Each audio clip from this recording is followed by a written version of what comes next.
we have to fight. We have to show people how we will fight if we get the White House, not how we negotiate the surrender when we're in charge.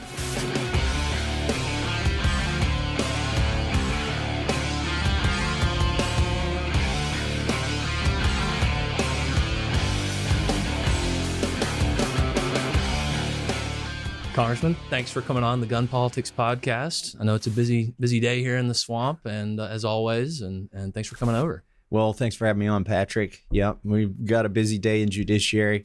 It's like when you're fighting gun control in Congress, there's almost not a day where they're not trying to ban guns.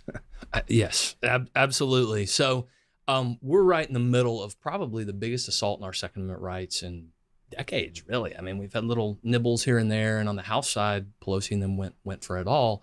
You're right in the thick of it. You're going to head with these anti-gunners. Just what's it like if I'm a gun owner out there watching this? You're a congressman. Like, how does it go day to day? Well, first of all, you should understand that the House floor, the rules are rigged on the House floor. There's almost no opportunity to get an amendment offered and put the Democrats on their heels. So the fight happens in Judiciary Committee. There's nobody there who can strike down your effort to put them on their heels. They could try to rule amendments when you offer them non-germane. But anyways, the fight's in Judiciary. There are several good people on there, like Andy Biggs and Chip Roy. Jim Jordan's a ranking member. And we try to just keep them moving back. Sometimes we're the speed bump. And that's the way it was a couple weeks ago and last week when they passed two different gun bills through our committee. Yeah, I'm sitting there. It was a hastily called Judiciary Committee a couple weeks ago. Somebody told me you got up at like 4 a.m. and flew out here. And I'm sitting second row. I walk in. I'm like, okay, I got a seat here. And it's you, it's Gaetz, it's Jim Jordan, it's Dan Bishop. They got Louis Gohmert coming in on Zoom. Yep. We got Chip Roy against Nadler and Swalwell. Like, gun owners out there are like, man, this is the battle, and you got to be on your game, data points, everything, and you guys were. I mean, it was pretty fun to watch. They tried a quarterback sneak on this one because Congress was in recess, and they noticed this hearing with like 48 hours in advance. Right. So we had 48 hours to cancel, town halls or anything that you had planned back in the district and try and book a plane and get up here. And the Democrats and a lot of Republicans were forced to do it by Zoom, but I don't have much of an excuse. I'm in Kentucky. I could, get in a car and drive here if I had to. So I got here. There was Jim Jordan was here in person and Matt Gaetz, and we had a good contingency. Amendments. So in that Judiciary Committee, and I could be wrong on my numbers, but I think it's 24 Democrats to 19 or 20 Republicans. 20 Republicans. You had prepared 4 amendments in that committee, and I thought one was very interesting and could be key to our Second Amendment battle against these people. It dealt with the ATF. Talk about that amendment, how you and your staff prepare for a committee like that.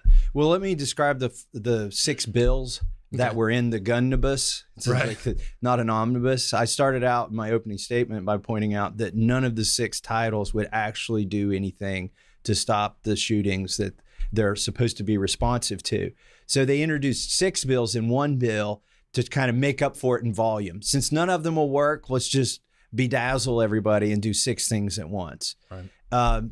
The first provision in the bill, they call them titles. The first title was basically to deny constitutional rights to anybody who's 18, 19, or 20. It's already illegal by federal law to buy a handgun from an FFL.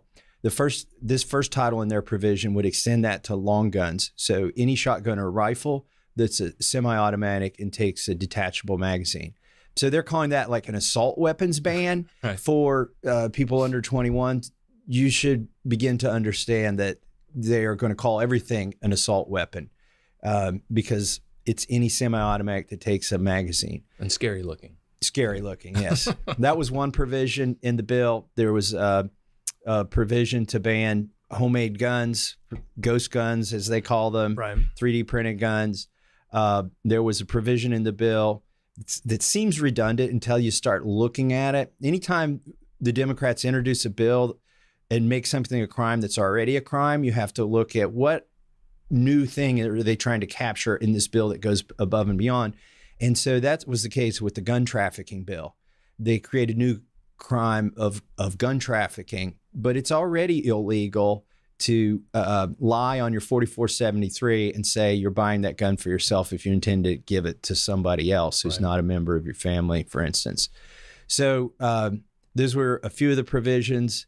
They're slipping out of my head. I should have brought a list of them.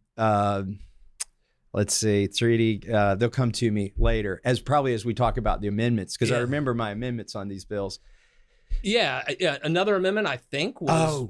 Sorry to interrupt. The worst provision in here, the worst title in here, the most unconstitutional. It's already this title of their bill has already been ruled unconstitutional by the Heller decision.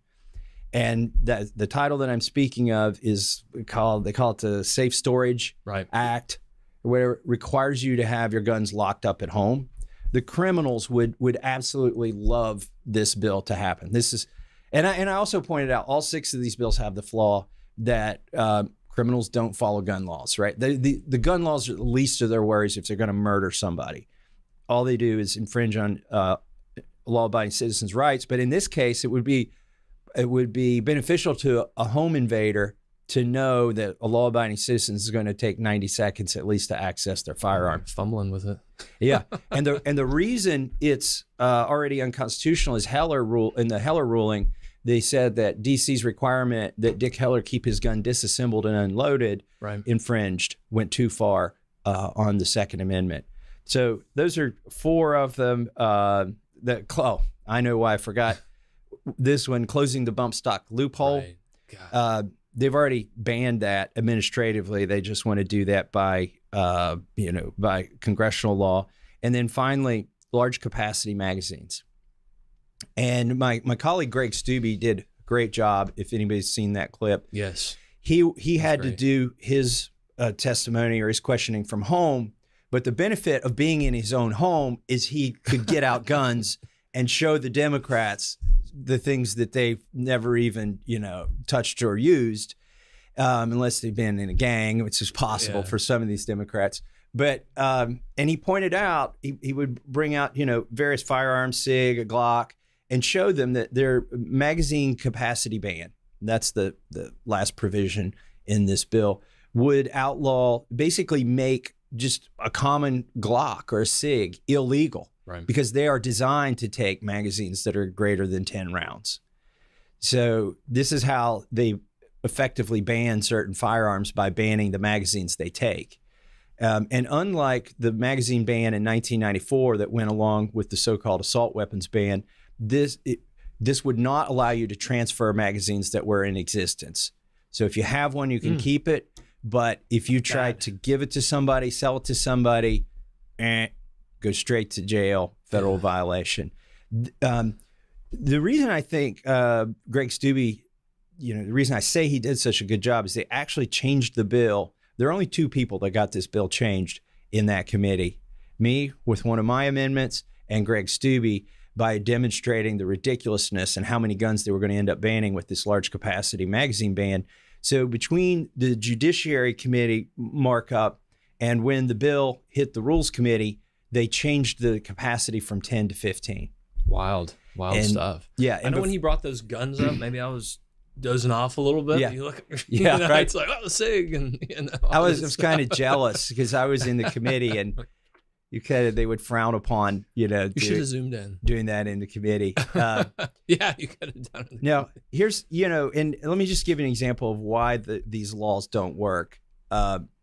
In fact, I had to represent the committee in the Rules Committee as the adversary to Nadler.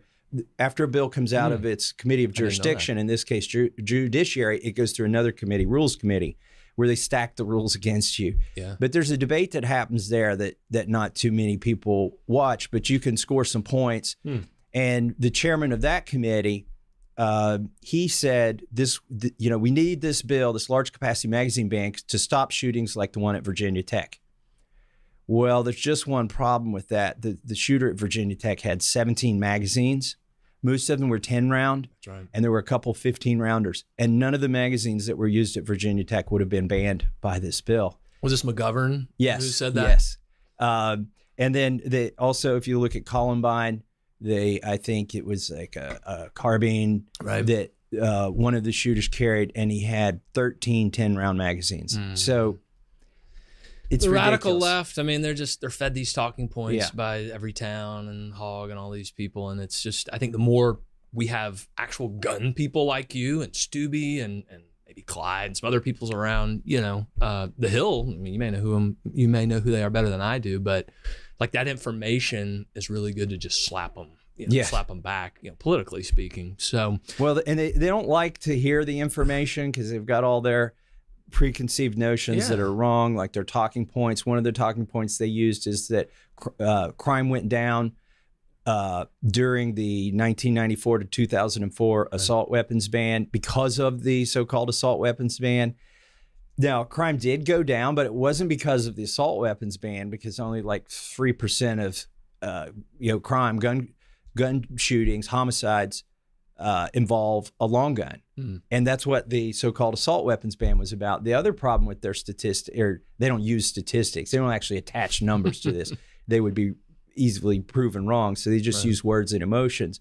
But the other problem with their thesis that from 94 to 2004, the reduction in I don't even want to call it gun violence. It's violence, in reduction in homicides and shootings, is that the number of so-called assault weapons in the possession of citizens in the United States more than doubled during that period of time. Right. Because within 2 years, manufacturers had already overcome the cosmetic ban on grenade launchers, bayonet lugs. There's not much crime committed with a bayonet or a grenade launcher in the United States. And flash hiders, if you will, they changed those to muzzle brakes. It was virtually the same guns were being manufactured in large quantity by 1996. And by 2004, there were far more AR-15 style firearms than there were before the assault weapons ban. So it just doesn't add up. And one thing I was thinking as you're talking about this, you got Nadler, and I'm nobody there, but I'm sitting directly from Nadler, and I got my little I saw you in the hearing, and I swear he But anyways, I don't know. But he said one of the craziest things. There's a lot of crazy things that were said, but it was the 18-year-old brain mush. I don't know if it was you. Yeah, or no, I Gaetz walked him. Engaged with him. I walked him into this as a result of an amendment. So this is why being on that committee is important, and why it's important which amendments you choose. Now, would I like to offer an amendment to do X, Y, or Z, get rid of the NFA tax, the ban on short barrel rifles, et cetera, et cetera. I would love to do that amendment, but that's not the goal in this hearing. First of all, you have to survive the germanity. It's got to be germane to the bill, or they can just throw your amendment out and you haven't made much of an effort. Yeah.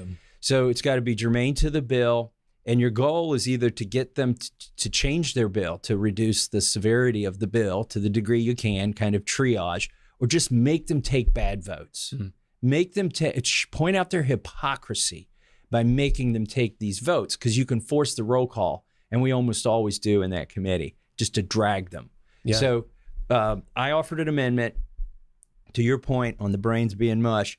They had a provision in the bill that said that this is, by the way, on the title of the bill that bans long guns for 18, 19, and 20-year-olds. They said, unless you're a active member of the armed services, they would allow you to have a personal firearm. And I said, but wait, this is, you're telling us, Nadler said that, and several of the Democrats said that the brains of 18, 19, and 20-year-olds aren't fully formed. And we pointed out that they let them vote and would like to extend that to 16-year-olds, that, like in H.R. 1, one of the bills they had already passed. That was their goal, was to lower the voting age. So we said, well, if the brains aren't fully formed, why can they die for our country? We're going to give them the responsibility to protect our freedoms and to defend our country, but we're not going to let them acquire the means to defend themselves. And I said, this is hypocrisy. And I offered an amendment to exempt not just active members of the military, but also anybody who signed up for selective service. And This is where we got into the back and forth with Nadler. Yeah. Nadler said the brains weren't fully formed. And I said, well, are you telling me we are recruiting people whose brains aren't fully formed? And he said, yes. And I said, are you telling me we are drafting people whose brains aren't fully formed? And he said, yes. And I said, should we be doing that? I asked him if he would co-sponsor a bill with me to raise the age of the draft to 21. And he said no. And I said, so you're telling me that you're going to draft people whose brains aren't fully formed? And he said, yes, we need to. The country needs it. Yes. So that's those are the opportunities when you do go back and forth with people. Sometimes they commit candor and they say what they're really thinking. Yeah. The other amendment that I offered to that particular bill was to exempt not just active members of the military, but their spouses. Okay. So let's say the head of the household is deployed, is overseas. Everybody in the community knows it. It's usually a point of pride, but also the bad guys know it. Mom is home.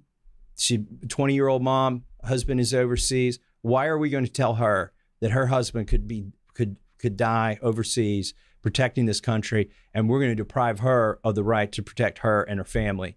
I said, we need an exemption for that. Every Democrat voted against it. Yeah. So that shows, so that's the goal of some of the amendments, is to do that. The other amendment that I offered, third of four, was to their gun trafficking provision. The Democrats are always talking about domestic violence and how to prevent it. And so I offered an exemption to the gun trafficking because they already had 2 exemptions in there. They said if you transfer it to a immediate family member, and I think it goes all the way to niece or nephew, but no further, that you could transfer the gun to an immediate family member and not be a gun trafficker, or you could transfer it to like a business associate. I think this was to anticipate if a rancher has firearms and then gives them to one of the farm hands to shoot a coyote, then they're not gun traffickers. Right. It said, all right, well, if you've got these 2 exemptions, I think we need to add a third. We need to add one for domestic violence victims. Yeah. And I said, because what the gun trafficking provision does that the straw purchasing, law doesn't cover already, is it extends it to 10 years, but it also would punish the person who receives the firearm. Right.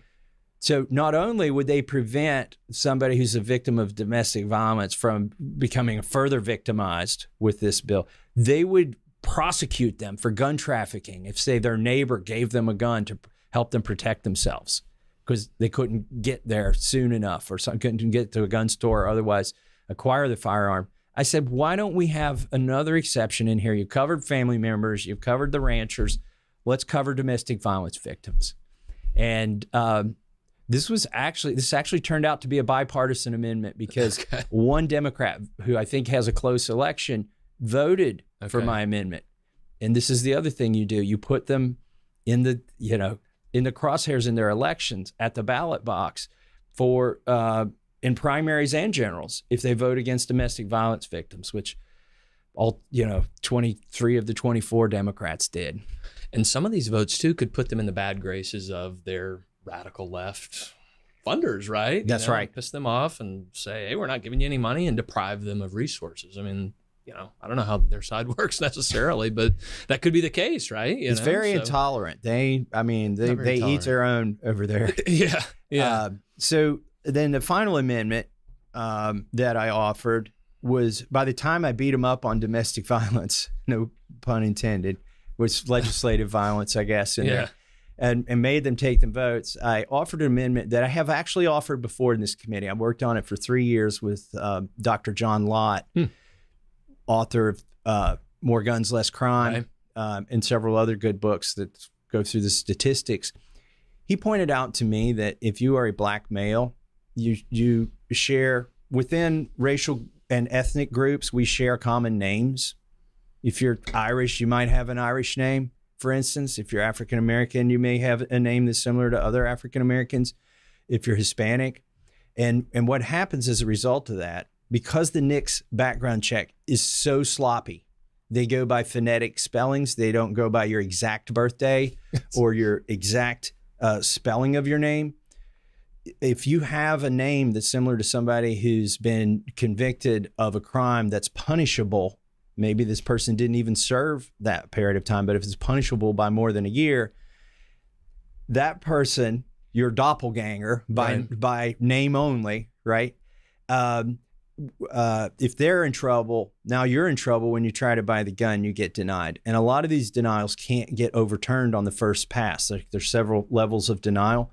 And in many cases, people walk away without ever exercising their Second Amendment. Law-abiding citizens who share a name similar to somebody who's been convicted, this happens 3 times more frequently, the false denial for black males. Huge point. 2 times as frequently for Hispanic males. And they collect this data on the Form 4473, and they've never released it. Really? I don't want to know your personally identifiable information, but statistically, they should let us know how many denials happen by race, by age, and by sex. Those 3 things are already collected on that form. I've asked the FBI director to give it to us. They haven't. I've asked the GAO to get it for us, and they promise it, and they haven't gotten it. So my amendment says, give us the data. You have to print the denials, give us a report on denials, statistically, not individually, by race, age, and sex. Offered that amendment. And because I've talked to Sheila Jackson Lee about this before, she knew this amendment when she saw it, and she told Nadler he should accept it, and he did. Now, I thought they'd do some trickery and just like throw the amendment away, tell me they would accept it. Lo and behold, it made it into the final bill, the gunnibus. When it came to the floor, there were 6 bad gun control provisions in this bill and a 7th provision, which was the Massie provision. And every Democrat and most Republicans voted for it. It passed 380 to 44. Well, there you go. So in a nutshell, over at the ATF or these government agencies, right? If your name's Bill Smith and you go to buy a gun and you're on that list, you're probably going to have some trouble. Yeah. And who could imagine that from government, right? It's like, government messes things up. I mean, they can't separate the Bill Smiths in the country, you know. So. I think it was Ted Kennedy who had trouble getting on airplanes. That's right. Because he should have had trouble, but on his own volition. But he shared a name with some IRA terrorist or something. Yeah. And this happens so frequently. There are 112,000. The last year that we have data for, and we don't have it by race, age, and sex, but we do have this data. There were 112,000 denials in a year, and only 12 federal prosecutions. Now, if those were all actual justifiable denials, those were people who are prohibited from buying a gun trying to buy a gun. And why did they only prosecute 12 of 112,000 federally? Because most of those 112,000 were false denials. Jeez. Yeah, I mean, I want to ask you about that here in a minute. What's on your wish list in the majority, but Gun-Free School Zones Act is probably one of them. Talk about that bill. I saw you on Laura Ingraham on Fox News the other night. Yeah. Tell everybody where that's at, you know, co-sponsors and this and that. So in 1990, Congress did a knee-jerk reaction to, violence, school shootings. They passed the Gun-Free School Zone Act. It's cost more lives than it's saved. And the reason we know that is there are some states and school districts that have overcome the Gun-Free School Zone Act. They've, within the school, not in the perimeter around it, which is where the Gun-Free School Zone Act applies, but within the school, they've allowed teachers and staff to carry. And in those schools, there's never been a shooting. 100%. 100%. Not accidental. Not a policeman shows up and thinks they see the shooter and it's a teacher. Not the teacher is crazy and the teacher shoots a student. None of these outcomes, the apocryphal outcomes that the Democrats predict have happened in those jurisdictions. It's the one thing we could do to save lives. So I've got a bill that would repeal the Gun-Free School Zone Act. It's called the Safe Students Act. We have probably about 20 co-sponsors in the House. Believe it or not, there's no Democrats. Right. And you may be saying, well, why do we need that if states can already overcome it? Well, number one, I don't think it should be the default, the national default, to advertise every school as a soft target with sitting ducks for, insane individuals. So number two, even in the states that have overcome the Gun-Free School Zone Act and allowed teachers and staff to carry, there's still this gray area around the school. The Gun-Free School Zone Act provides for a perimeter, a certain distance from the school. And a parent who's just coming to pick a kid up for a dentist appointment could be in federal violation of this, when in fact, the parent should be able to have that gun in that car. They're more, they're safer in that circumstance. So we don't want to make criminals out of the people in the areas that allow them in the schools, but either you're out on the sidewalk next to it and now you're a criminal because you're not in the school. So Gun-Free Schools Act repeal would solve all that. So just rip it away from federal law, get rid of it. My former boss, Congresswoman Greene, an ally of yours, she has a compelling story about this back in Georgia. And I guess she's in high school, maybe in the early 90s. And I encourage people to go and watch that online as well. I mean, because that happened right when that law passed. And so, put points together. And one other interesting thing about that law, it got repealed by the Supreme Court for a while. Really? Okay. Yes. I think it was Lopez was the defendant, U.S. versus Lopez. And the Supreme Court ruled that the bill was unconstitutional because it presumed to cover all guns, including guns that hadn't traveled in interstate commerce. Uh-huh. And so there's no provision in the Constitution that allows the federal government to do gun control. So they rely on the interstate commerce clause.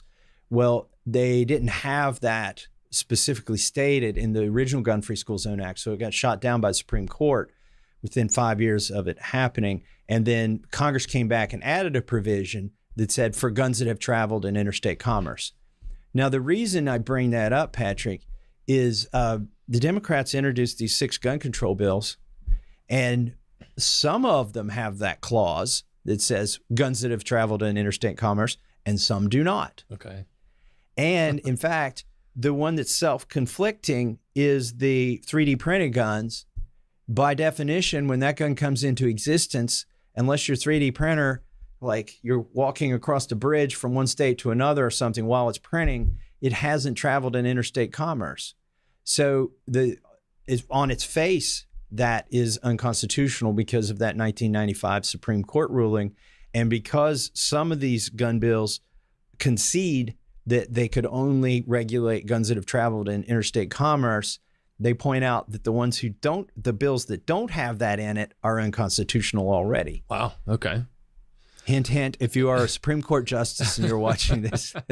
Oh, we might have a decision over here pretty soon on a couple of New York. Yeah, a lot of stuff. So I want to go back to 1718 real quick. I know you were here. We had in the year 1718? Yeah. 2017 and 2018. Oh, okay. Paul Ryan speaker. Yeah. Mitch McConnell over in the Senate. Donald Trump. Republicans are controlling all of government, and it's like, hey, we got the power, baby. Let's rip this place apart. Let's tear apart federal gun control. That's not what happened. We got bump stocks, we got fixed NICS, and then I think a little bit later we got a lot of red flag talk. So you were here, just kind of give us a feel of, maybe even more than what happened, if you even remember, more of just like, when the swamp takes over, what happens? Yeah, let me go backwards. Okay, good. Chronologically, because the most recent one I remember is the bump stock ban that happened administratively in the Trump administration. Right. And what really happened there behind the scenes is my colleagues wanted the problem to go away. They didn't want to vote on it. Now, Congress, it's like literally the first sentence in the Constitution after the little preamble there is that all legislative power is given to Congress. You can't give it away. Yet that's what happened with the bump stock ban. The ATF basically made a law. So they violated the Constitution, in my opinion. But the reason they were driven to do that with Trump as their boss was that the Republicans in Congress went to Trump. In fact, former head of the Judiciary Committee, I don't want to say his name, but he's no longer in Congress. We'll look him up. It's not Jim Jordan. Jim Jordan's great, okay? But went to Donald Trump, and they had a few little hearings, like private hearings here that were never televised, where the ATF came in and explained what a bump stock is. And they could have done it legislatively, but they begged Trump to do it administratively. And that's why that happened. Should have been a vote. And maybe we could have won that vote because we were in the majority, or at least you would have known which Republicans were for banning bump stocks, and you could have got rid of them so that they don't then stay around and pass red flag laws. Like, we need to identify these folks and get rid of them in primaries. So that's what happened on the bump stock.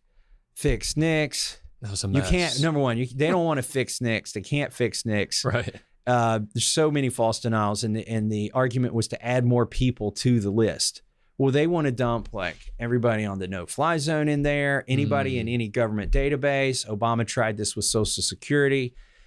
We were able, fortunately, to countermand that using a provision that allows Congress to repeal administrative rules within 6 months.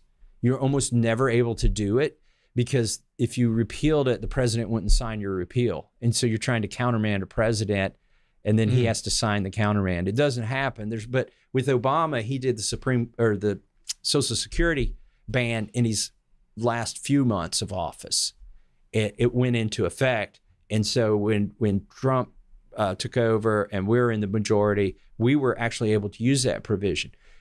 I'm telling you about the Social Security gun ban, which almost happened, because that's the kind of thing they want to do with fixed NICS, is they want to take those databases like at the VA and the Social Security office, where they've not really been adjudicated mentally incompetent, but somebody, in order to get their benefits, whether it's Social Security or VA benefits, has to say on a form, I don't manage my own money. They flag that and say, okay, that's an indicator that you are not mentally fit. Anyways, so the way they got fixed NICS through the House is they attached it to something that's popular, which is the constitutional carry. National reciprocity. Sorry, national reciprocity. I want to do national constitutional carry. Yeah, why not? Why not? It's like, anyways, but national reciprocity, they attached the two bills together with a rule in the Rules Committee. And I went around and was able to get enough votes to separate those two bills. And then outside groups got involved. Some people got confused about what I was doing. And the Republican leadership was able to keep those two bills together instead of having separate votes. That passed. Everybody did a little happy dance. And I said, you just shot yourselves in the foot, folks, because that's never going through the Senate. And every one of you just voted to expand the NICS background check system in a way that's broken. And so what happened very shortly thereafter, exactly what I said would happen. They added it to like an omnibus bill in the Senate, the NICS provision, NICS expansion, and brought it to the House. And Republicans had already voted for it in another bill. So they couldn't use that as an excuse not to vote for the spending bill. It became law. When we walk the halls of Congress, we meet with some of your colleagues who you'll know, I hear about this story with the fixed NICS and national reciprocity, and just jack things up. I mean, and I hear about that story more than any other over the last 3 or 4 years. Just like, why do we make things so complicated?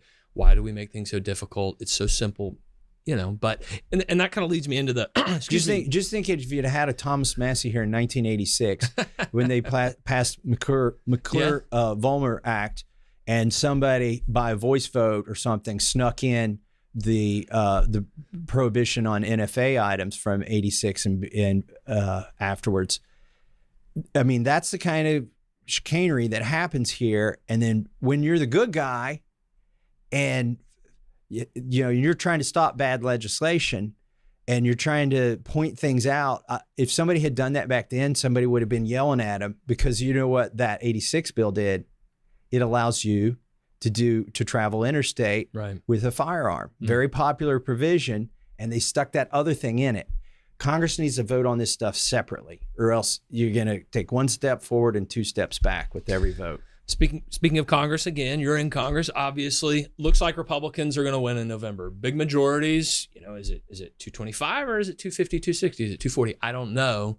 If you are in charge, if it's 219, it's going to be really fun. It's going to be fun, right? Because the Massie Caucus will control the majority. Exactly. Vote. And everybody out there watching, if you think about that for a minute, it takes, 218 to elect speaker and things like that. So the closer it is, maybe the more fun we can have. So something to keep an eye on. But if you were in charge in your perfect world, what, I'm putting you on the spot, what would you do Second Amendment wise? What's on the top of your wish list if you could get it? To get the policy we want, and we need the process to be fixed. And in order to get my wish list, we need to separate the bills. Otherwise, they're going to be, in the House on the floor. They shouldn't be taking two bills that have nothing to do with each other and sticking them together. And we need to fix the spending bills.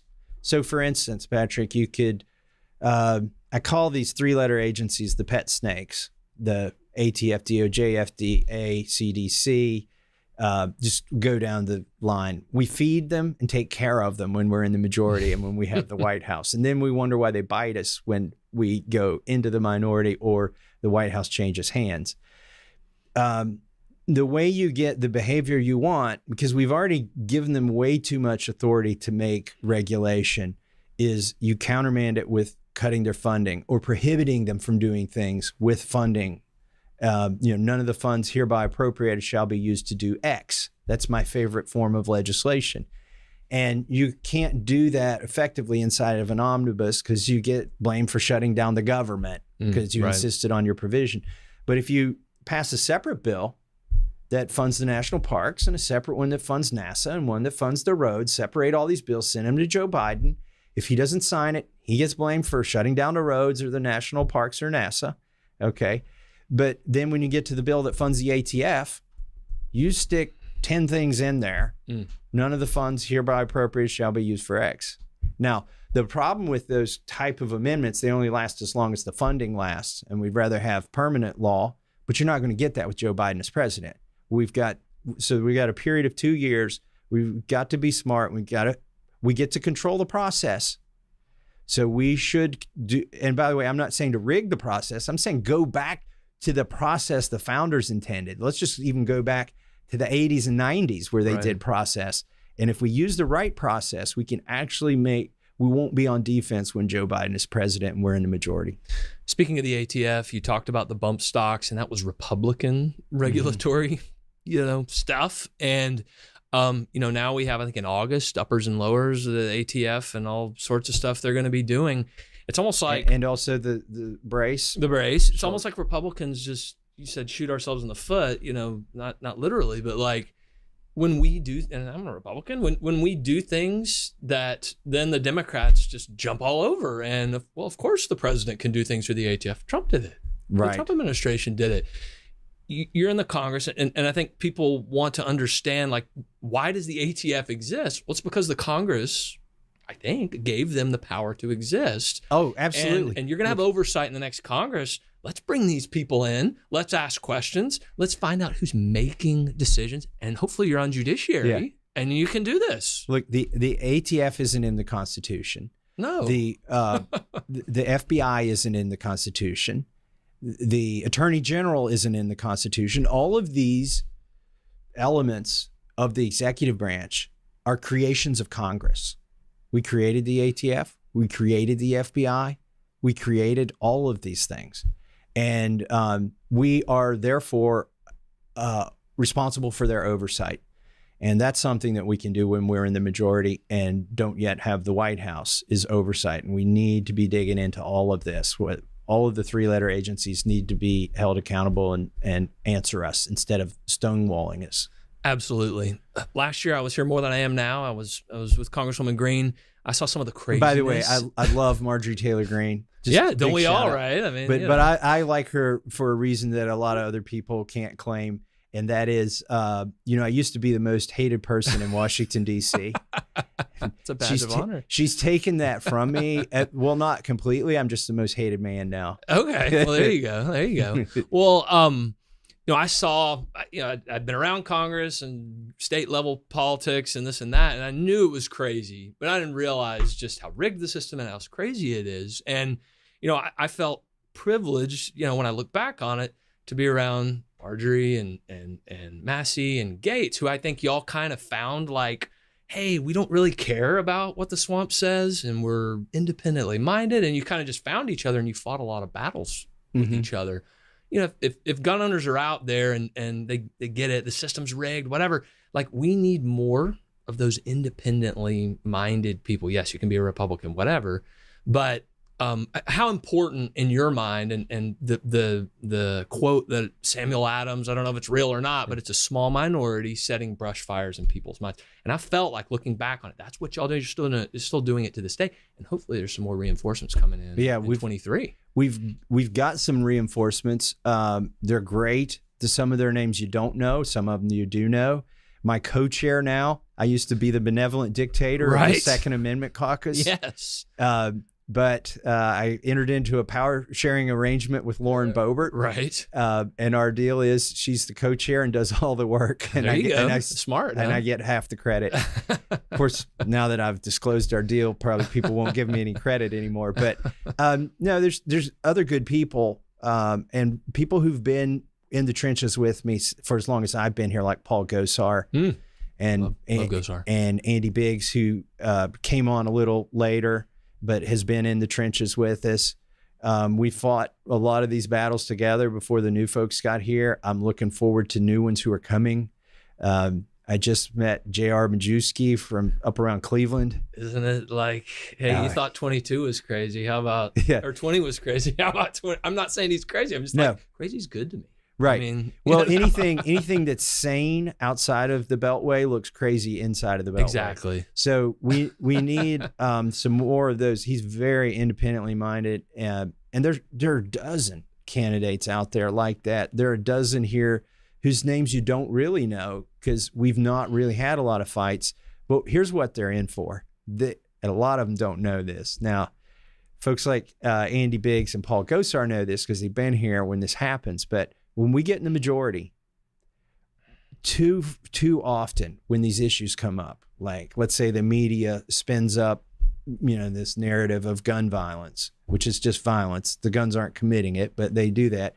When Republicans are in the majority, there's going to be a tendency when people say Congress has to do something for the House to do what the Senate's doing right now, which is to do something.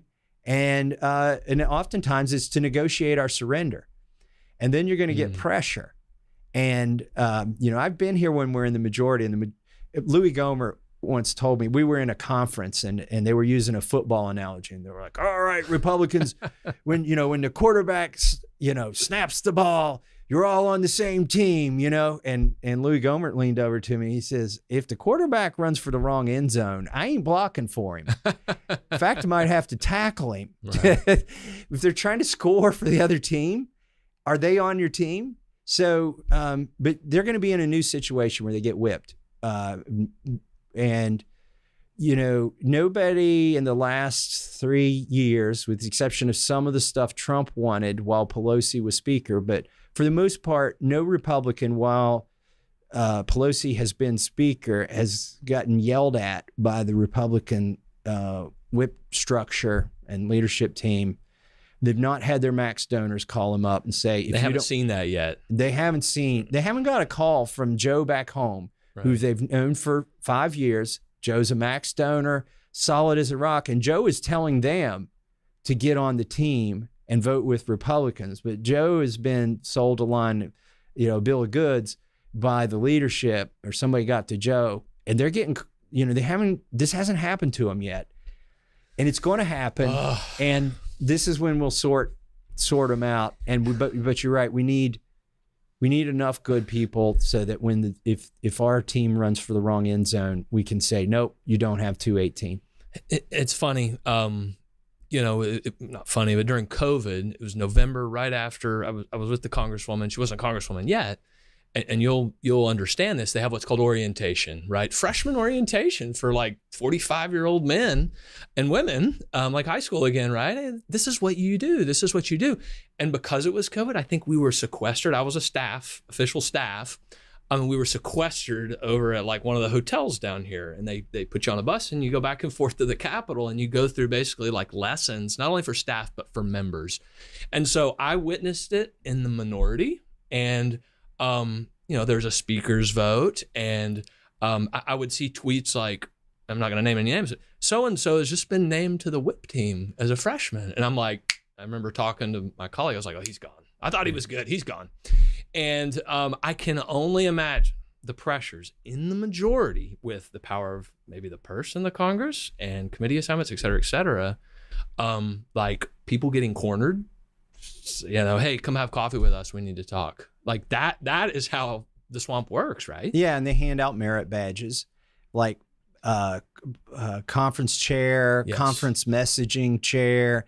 I call it like executive vice deputy prom queen to the whip, to the majority whip. Like Right. they create all these titles, and there's almost enough titles to go around to everybody.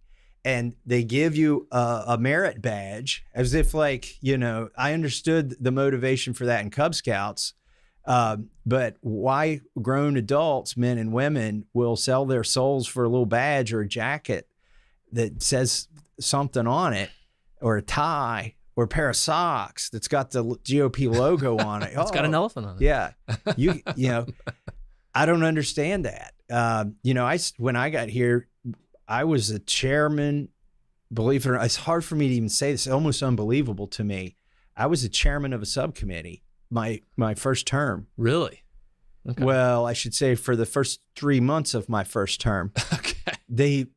Once they found out who I was and that I meant what I campaigned on, they dissolved the subcommittee on science. Okay. There used to be a separate technology subcommittee and the science committee, and they made me the subcommittee chair because I had gone to MIT, had 2 degrees in engineering, technology. Science. Let's put the MIT guy on as the chairman of technology.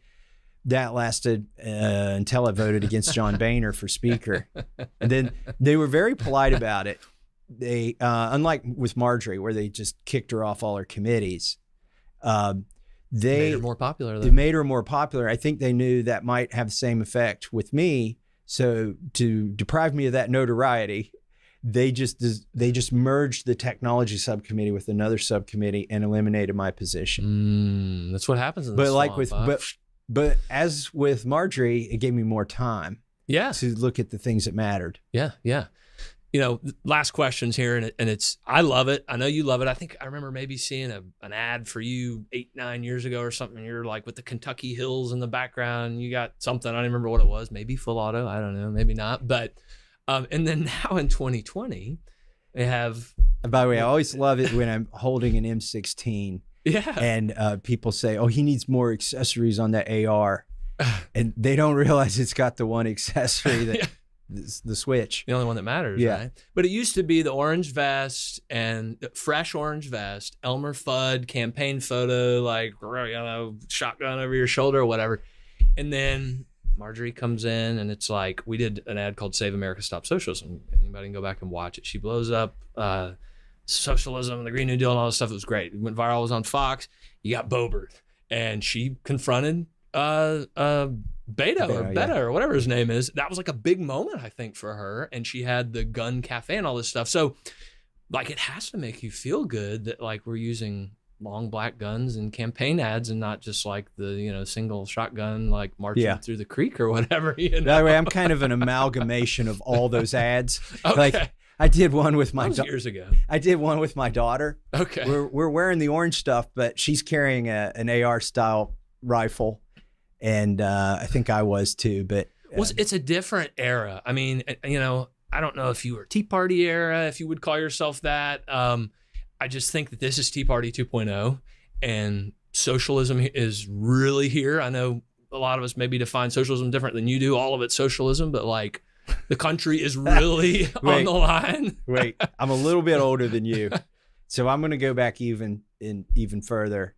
To 1994, okay, because there was the Tea Party wave in 2010, and I was actually running for local office when that wave came, and then I came sort of like the last of the Tea Party wave to arrive in Congress. I won in a special election in 2012, but before that, when I was paying attention to politics, where I first started was 1994, and the Republican Revolution, right, where we took control of the House for the first time in decades.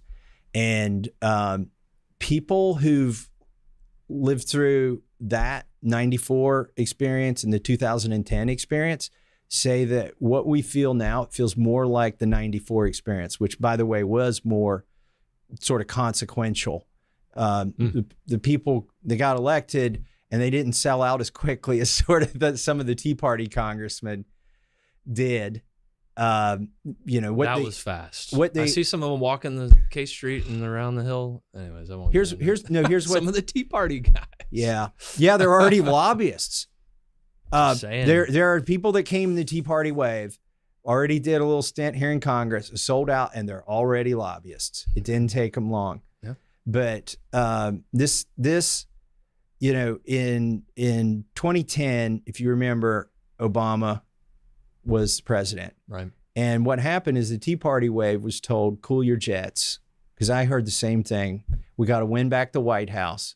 So the excuse for not doing really that much in when we took the majority in 2010, operationally in 2011, January 3rd of 2011, was we got to win the White House. So John Boehner said, no drama. We got to win the White House. Well, we don't win the White House, right? Obama wins his next term. And so the story is, we can't do anything until we win the White House. And it was always an excuse not to do the right thing.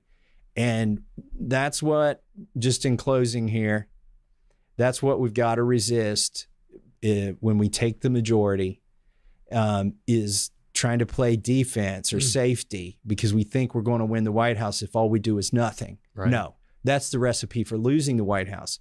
When we take the majority, we have to fight. We have to show people how we will fight if we get the White House, not how we negotiate the surrender when we're in charge. So that's what we got to do. Guys, Congressman Thomas Massie of Kentucky, chairman of the Second Amendment Caucus. You heard it, one of the good guys in Congress. I know you're busy, Congressman. Thanks for coming on. It was a long show, but I think it's very insightful. And everybody out there watching, if you haven't watched The Swamp on HBO a few years ago was filmed, please watch that. You'll really get an insight as to what goes on up here. Or if you want to get an insight into what I do back in Kentucky, watch Off the Grid with Thomas Massie. Okay, cool. That one's free. Yeah. Yes, absolutely. Right. Thanks, Congressman. Thanks, Patrick. Appreciate it.